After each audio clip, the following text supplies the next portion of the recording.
अस्सलाम वालेकुम नाजरीन। प्रोग्राम जहां तक के साथ मैं आपका मेज़बान अब्दुल रज़ाक खट्टी। पाकिस्तान के सियासी मामलात रोज़ बरोज़ बिगड़ते चले जा रहे हैं, लेकिन एक तरफ पाकिस्तान में महंगाई का तूफ़ान जो है वो आया हुआ है, तो दूसरी तरफ हुकूमत की जानिब से मुसलसल जो कर्ज़े लिए जा रहे हैं उस हवाले से भी पाकिस्तान के कर्ज़ों के बोझ में ज़बरदस्त किस्म का इजाफा हुआ है। आज हम बात करेंगे, आज कौमी असम्बली में वक्फा सवालात के दौरान ये मैं आपको बुक दिखा रहा हूँ जो आज हुकूमत की जानिब से वक्फा सवालात जो होते हैं वो उसमें जवाब दिए गए हैं। आज बात में तफसील में जाने से पहले वो जो बातचीत हुई है मैं चाहूँगा कि आपके साथ शेयर की जाए। आज पाकिस्तान पीपल्स पार्टी के रुकन शाज़िया मरी की जानिब से वज़ीर ख़जाना से एक सवाल किया गया था, जिसमें उनसे पूछा गया था कि हुकूमत ने माली साल 2018-19 और 2019-20 के अंदर मुल्क के कुल कर्ज़े जो हैं वो वाजिबुल अदा जो हैं वो कितने हैं, और उस सरकारी शोबे और दीगर कारोबारी इदारों का कर्ज़ और गैर सरकारी कर्ज़ और गैर मुल्की बराह रास्त सरमाकार से इंटर कंपनी गैर मुल्की कर्ज़ भी शामिल है। ये जीडीपी का जो 2000 के बाद जीडीपी का जो कुल हजम से तजावज़ कर गया है। तो इस सिलसिले में उनका जो दूसरा सवाल का ऐसा था वो ये था कि अगर ऐसा है तो क्या मौजूदा हुकूमत की इक़्तिसादी तौर पर नाकामी के मुतरादिफ नहीं, नेज़ हुकूमत की जानिब से मुल्क पर कर्ज़ों का जो बोझ कम करने के लिए कोशिशें की गई हैं, उनकी तफसीलात क्या हैं। तो वज़ीर ख़जाना ने आज तहरीरी तौर पर इस कौमी असम्बली को जो बातें बताई हैं उसमें बहुत सारे एतराफ़ात शामिल हैं। मिसाल के तौर पर हम आते हैं, उन्होंने आज बताया कि पाक माली साल 2018-2019 यानी इस हुकूमत का जो पहला साल था मौजूदा हुकूमत का, उसके दौरान वो बता रहे हैं कि कुल कर्जा जो हैं वो वाजबात में 10 ट्रिलियन रुपए का इजाफा हुआ। 10.33 यानी 10,330 अरब रुपए का इजाफा हुआ। इसी तरह वजारत ख़जाना का कहना यह है कि ताहम यहाँ इस बात को नुमाया करना अहमियत का हामिल है कि कुल कर्जा जात और वाजबात में हुकूमती कर्जा नेज़ दीगर शोबा जात से लिया जाने वाला कर्ज शामिल है। इन शोबाजात में मसलन निजी शोबा, बैंक, गैर मुल्की ज़र मुबादला के वाजबात वगैरह हुकूमत पाकिस्तान की जिम्मेदारी नहीं। अगर मुल्क के कुल कर्जे और वाजबात ने जून 2019 के आखिर में जीडीपी के साइज में इजाफा कर दिया था, ताहम यहाँ इस बात का जिक्र अहमियत का हामिल है कि कुल सरकारी कर्जा जीडीपी का 84.8% रहा। हालांकि ये जो है वो तयशुदा बात है कि 62% जीडीपी का कुल जो है उससे 62% से इजाफी नहीं होना चाहिए।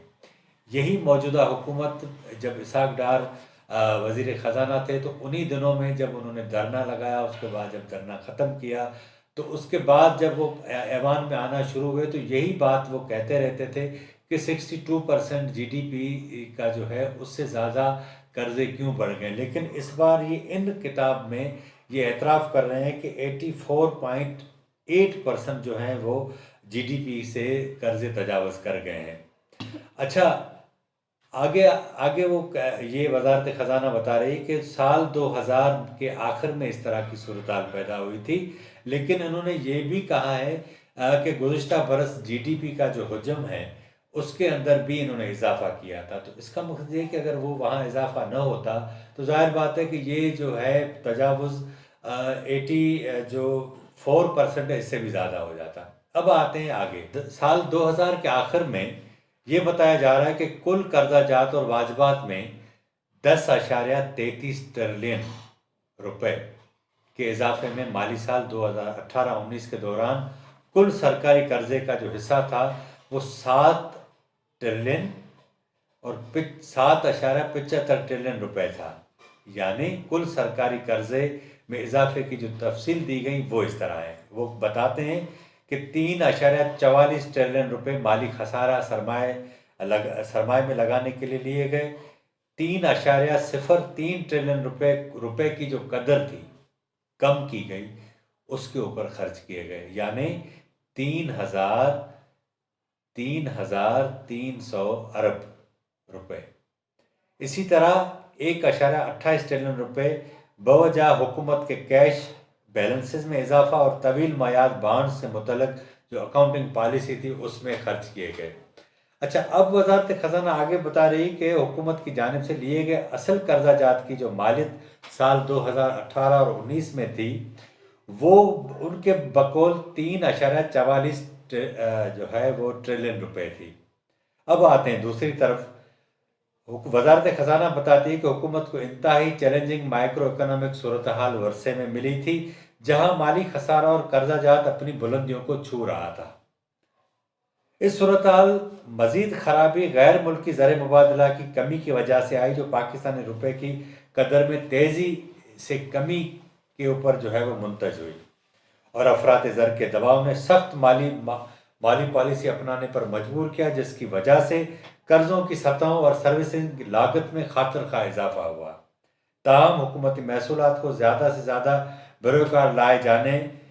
بروکار لانے، جاری اخراجات کو معقول بنانے اور قرض کے بہتر پیداوار استعمال کے امتزاج کے ذریعے ان چیلنجوں سے نبرد آزما ہونے کے سلسلے میں مختلف پالیسی اقدامات اٹھائے جا رہے ہیں۔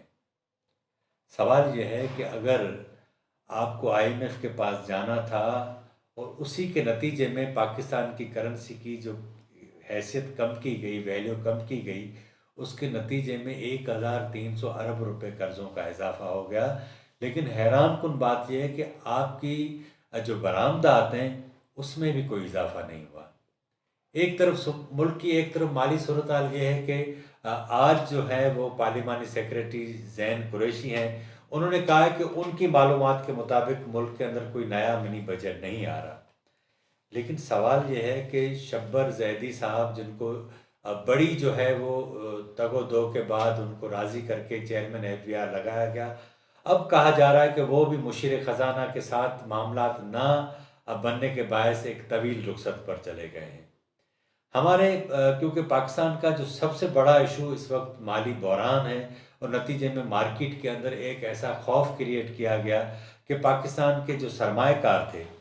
انہوں نے مارکیٹ سے پیسہ نکال لیا، نتیجے میں بے روزگاری میں اضافہ ہوا، آپ کی جو بڑی صنعتوں کی جو گروتھ ہے اس میں منفی جو ہے وہ 6 اضافہ ہوا، یعنی 6% پیداوار کم ہو گئی۔ اسی طرح ایگریکلچر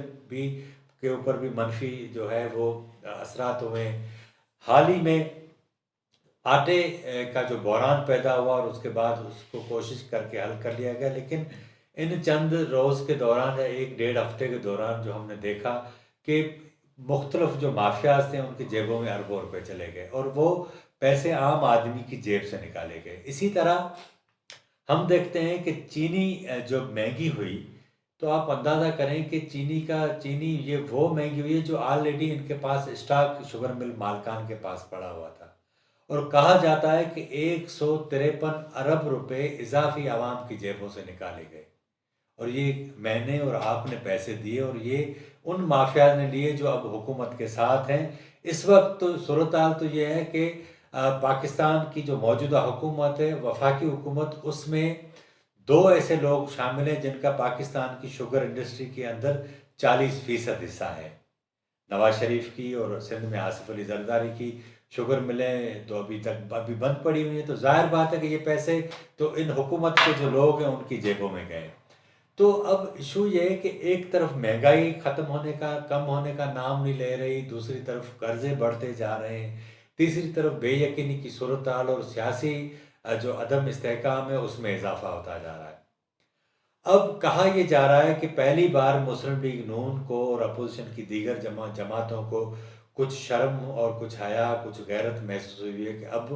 کل سے وہ جو ہے وہ حکومت کے خلاف پارلیمنٹ کے اندر اور پارلیمنٹ کے گیٹ کے سامنے احتجاج کرنے کا فیصلہ کیا ہے۔ اچھی بات ہے، دیر آید درست آید، لیکن عوام ان لوگوں کو اپنا وقت نکالتے ہیں، صبح جلدی اٹھتے ہیں، ووٹ دینے کے لیے قطاروں میں کھڑے ہوتے ہیں، اور وہ انہیں یہ عزت بخشتے ہیں کہ وہ ان کے حقوق کا تحفظ کریں گے۔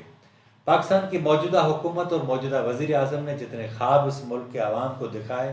وہ خواب ایسے تھے کہ لوگ سمجھ رہے تھے کہ عمران خان جیسے ہی آئیں گے تو اس ملک کے اندر تقدیر لوگوں کی تبدیل ہو جائے گی، لیکن اب بالکل اس کے الٹ ہونے جا رہا ہے۔ سیاسی جماعتوں کا حال آپ کے سامنے ہے، لیکن आज एक छोटी सी जो अच्छी खबर है जो मैं आपके साथ शेयर कर रहा हूँ कि अपोजिशन ने कम से कम ये फैसला किया है कि वो अब पार्लियामेंट के अंदर और पार्लियामेंट के बाहर यानी गेट नंबर 1 के सामने वो अब कल से एहतजाज का सिलसिला शुरू करेंगे। कल क्योंकि जुम्मा है इसलिए जुम्मे को वो एहतजाज करेंगे। जाहिर बात है कि ये अलामती एहतजाज होगा एक डेढ़ घंटे एक आधे घंटे के लिए, लेकिन कहा यह जा रहा है कि पीर के बाद ये इजलास एक हफ्ते तक जो जारी रहेगा और उस दौरान अपोजिशन अपना एहतजाज भी जारी रखेगी। आज के प्रोग्राम में इतना ही। आने वाले दिनों में एक नए मौजू के साथ मैं फिर आपकी हाजिर खिदमत होऊंगा। अगर आपको ये प्रोग्राम अच्छा लगा हो तो आप अपनी राय दें, शेयर करें और सब्सक्राइब करें। मुझे इजाज़त दें। अल्लाह हाफिज़।